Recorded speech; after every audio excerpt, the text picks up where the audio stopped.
Joining us now is Dr. Shireen Garriman. She's a clinical psychologist who specializes in positive psychology and health.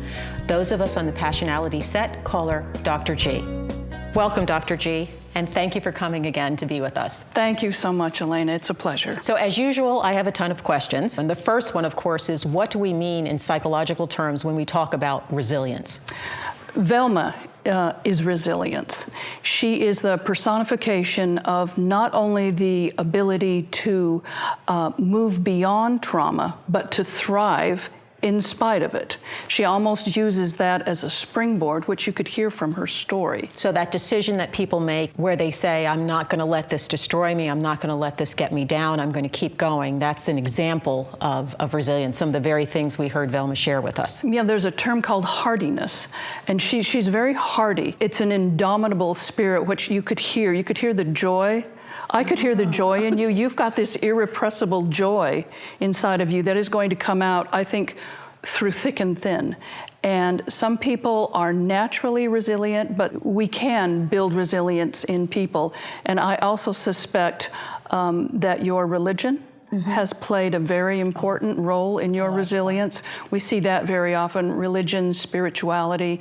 That's one way you can bolster your resilience. I suspect Velma is naturally resilient, but she has bolstered it through the social connections. So that's kind of good news then. So it's not like we have to be born resilient. Exactly. We can figure out how to build more of it. Exactly, and we can nurture that in our friends, our children, and so on. So other than things like religion, what are things that people can do to become more resilient, to make a decision that I'm going to figure out a way to be like Teflon and let it roll off me? Well, for example, one thing everyone can do is each day look for something of beauty, of joy.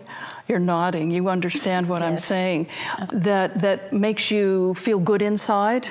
And we can nurture that in our children as well. And so that every day when you find something that makes you smile, which you have a beautiful smile, every day you find something that makes you smile, that builds up a reservoir of resilience. So when the hard times hit, you can laugh at yourself, which Velma does, right? And it's very protective. And it's something everyone can do. I've often found particular things about people who carry a creator archetype the way that Velma does. I find that especially when they don't exercise it, when they don't exercise their artistic side, it's a negative for them. It makes them, in some cases, less resilient. But when they do, there's a place that they can go inside that creator archetype that helps them really thrive through tough situations and survive. And Velma talks about the aprons talking to her when she's working on them.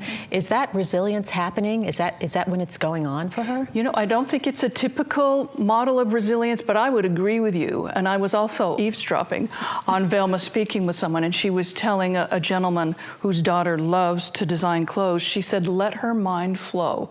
Tell her to let her mind flow. So I suspect when Velma is creating each one of these aprons, you're letting your mind flow. And I also think that from beginning to end, you are feeling different emotions. At the beginning and the middle and the end, right? Yes. Yeah, she's going, this is she talked about how it's a healing process, but she's going through a gamut of emotions. Tell us about those. Yeah. What are they like? Because I would start with like a bunch of fabric and thread and hope I didn't get knots and everything. So, but what is it like for you? It starts like just a simple apron, one-sided, but then it becomes like I used to be in art school, and when you get the blank canvas and you put the stuff on it to prep it, and then you begin to see the picture come to form. Well, that's how the aprons are. They come to life, They give a person personality, and the person gives the apron personality. Does it feel a little bit like giving birth? You're the mother of children. Oh, it's better than giving birth. No labor pains, no epidural. This is working for me.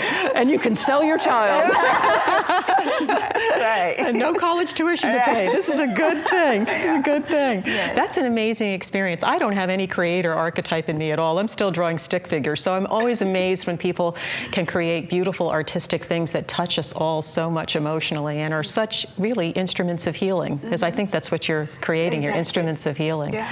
Another thought I had is that with the creator archetype, you were nodding when I said you see things in nature that are beautiful and you appreciate it. Creators typically see small things, but they mean a lot. It does, yes. Yeah, yeah. So that just naturally builds resilience. So I think the creator archetype almost has a natural built-in resilience because they're always seeking in the environment beauty and inspiration. Yes, exactly. Dr. G, is there a connection between resilience and reinvention? I think so. As I mentioned earlier, resilience is not only getting past the trauma and the difficult times in your life, but it's thriving. So I see thriving and reinvention as very closely linked. So the answer is yes. People who are resilient actually use the difficulties in their past as a springboard. To figure out a way to reinvent themselves, Exactly. much like Velma has done. Precisely like Velma has done. I want to thank both of you so much for being here today. And thank you, Velma. I am just so proud to know you and so proud of you and the Thank journey you. that you've been on. You really inspire all of us to know that when life throws us curveballs, we catch them and we figure out what the heck to do with them. Exactly. Well done. And thank you, Dr. G, Oh, thank again you for so much. joining us today. A pleasure as always. It was an honor. My next two guests are reinvention personified. They're two moms who decided to do something that they've never done before. They are two courageous babes. We'll be right back.